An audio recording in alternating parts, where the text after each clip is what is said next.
Part 6 is around the camper curtains.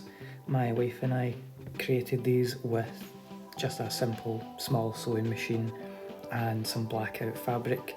I also used curtain wire to string them up just because it was a cheaper option than the tracks that you can buy.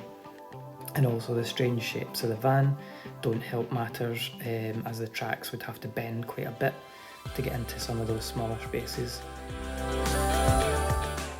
I used some screw-in pop clips just to fix the tie backs onto, and that was because it was either going into metal or plastic.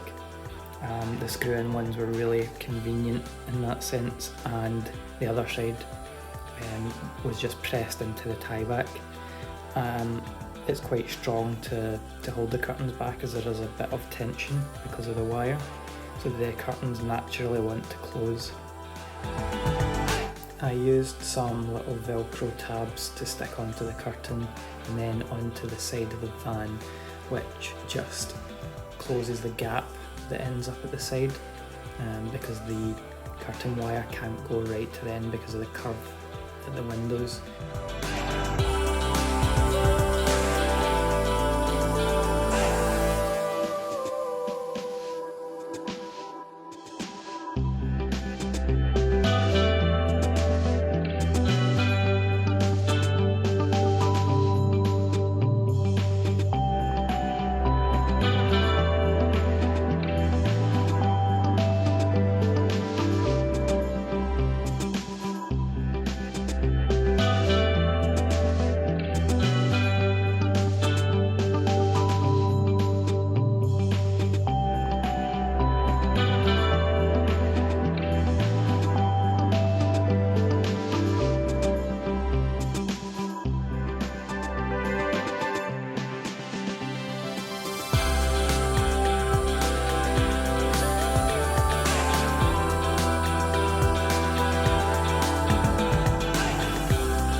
The curtains, when all finished, gives the van a little bit more warmth and slightly more homely than it was before, and it keeps some heat in also.